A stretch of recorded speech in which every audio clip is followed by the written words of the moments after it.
Team Goalie Remy is back. My name is Tyler Vack, and as you can see, I got the best possible last name to put on a jersey, so I will be making a video for you guys on how to legally change your name so that you can be as cool as me.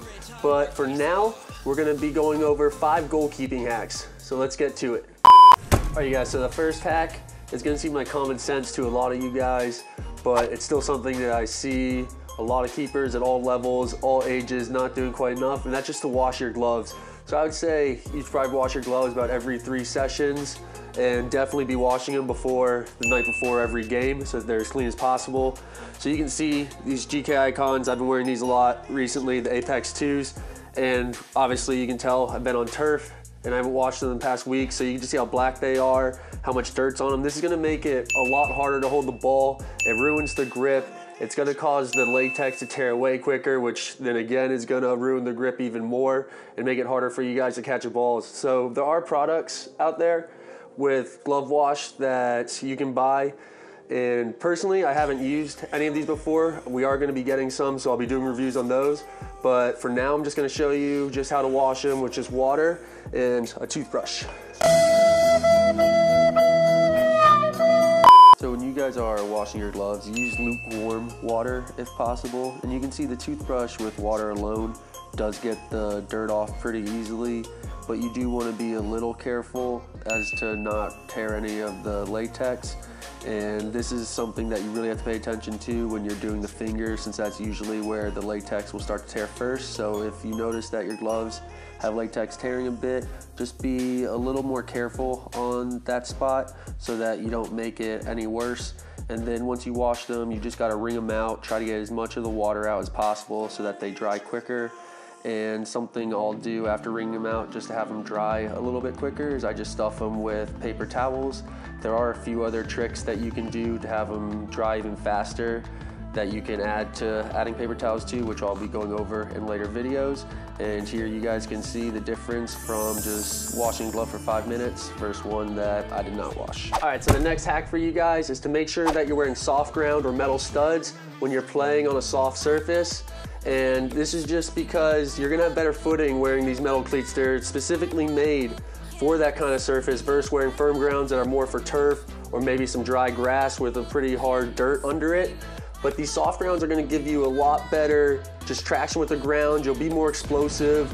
You're not gonna be slipping as much, which is a huge issue when you wear these firm ground cleats on these muddy surfaces. So that's gonna result in more saves. You guys are gonna be feeling more comfortable.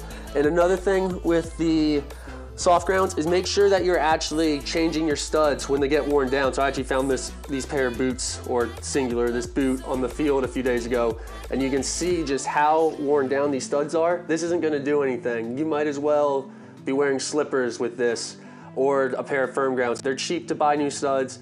Make sure you have fresh studs in, especially if it's a wet surface. And this is just something that you guys can't be making a mistake with.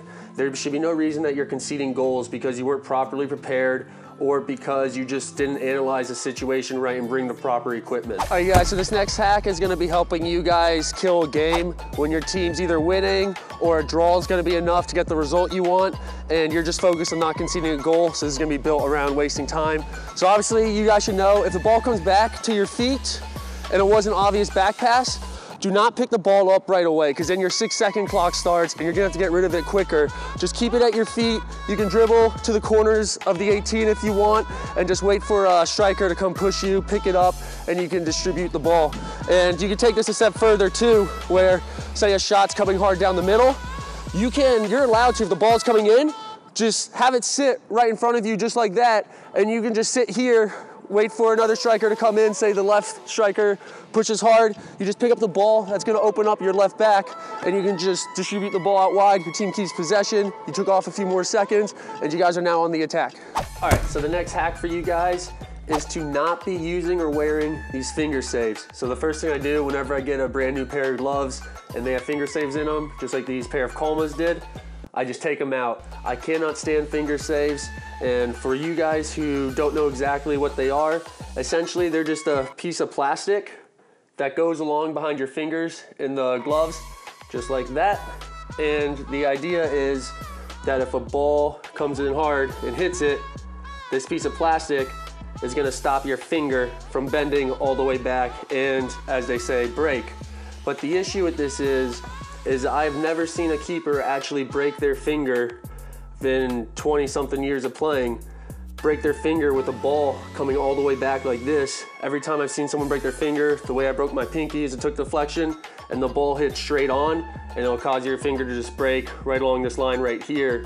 But that's not something that these are gonna prevent. So really all they do is just make it a lot harder for you to hold the ball. You don't have as good of a feel just because your hands are put in an unnatural position, and they don't help really protect your fingers in any way. So you might be asking, well, what do I do then if my fingers are jammed? Or say you have some discomfort, some shots are too hard and you feel like they're hurting a little bit.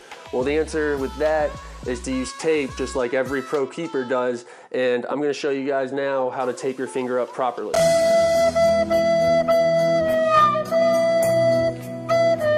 All right, so here to tape your fingers, we got 4 pieces of tape. It's just normal athletic tape. If you're wondering how you get these skinnier pieces, all you gotta do is just tear off a piece of tape, a couple inches long, about that size, and then you just tear it right down the middle. And that's how you get these skinnier pieces, which is what we want. So the first piece of tape is gonna go right at the base of your finger. I'm just gonna be taping up my left index finger today. So how often you tape is actually just a personal preference. I like to just tape up my fingers every time I jam them. So really just if they're hurting, that's when I start to tape them up. Some guys like having them taped all the time. It's just up to you. So the first piece of tape goes right there. Second piece is gonna go right in between your top knuckle and then your middle knuckle right here. So same thing, just wrap it around, make sure that it's tight. And the next piece, so this piece, you're gonna start, put it on this side of your finger just like that, and you're gonna have it come over at an angle. So you're gonna have it like this, at an angle like that, and then it wraps back around to the front.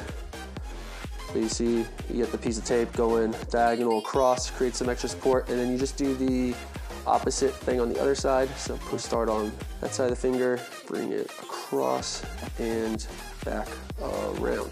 So that's really all you need. This is gonna provide the exact same support as the finger saves, but it's gonna give you a lot more movement. It doesn't really matter how clean it looks. Like, this isn't the cleanest tape job, but all that matters is that you get that support from being bent. You should be able to bend your finger fully, and it feels a little tight. Don't stress about it too much, because once you put on your glove, you get some water on it or some sweat, it's gonna loosen the tape up a bit. But this is how you should be taping up your fingers, guys. This is what you should be doing instead of buying finger-safe gloves, because it's gonna help you hold on to the ball a lot easier, and also it's gonna be cheaper in the long run. All right, so the last hack for you guys is regarding your pregame warm-up, and that's that your pregame warm-up should be the exact same thing before every single game. So you should have it mapped out, how much time you want to start before kickoff, how much time you want to spend on dynamic stretching, how much time you want to spend on handling shots, how much time you want to spend on distribution, what order you're going to work through these activities. It all needs to be mapped out, and you need to follow it pretty much down to the minute so that you can start getting just more comfortable. It helps put you in the right state of mind before a game, because you want the games to feel like a routine. And just doing the same routine every time before a game is gonna help put you in that right mindset. And you can even take it a step further, which is what the pro teams do. It's what we did in Finland. It's what DC United does when I train with them every Friday before a Saturday game. And they have the training session the day before a game. They actually do the exact same drills, the same warm up. They do the exact same reps before every game. So they just start their kind of pregame warm up like a whole day ahead to start putting their keepers in the right state of mind. And I'm gonna be putting out a video in the future about what I like to do personally for a pregame warm up. But for now, you guys just need to sort out a routine. You talk with your keeper coach about it, and just sort out a routine and figure out how to pace everything out and just stick with it. You're gonna find out that you're gonna be a lot more comfortable and confident when the whistle blows for game time.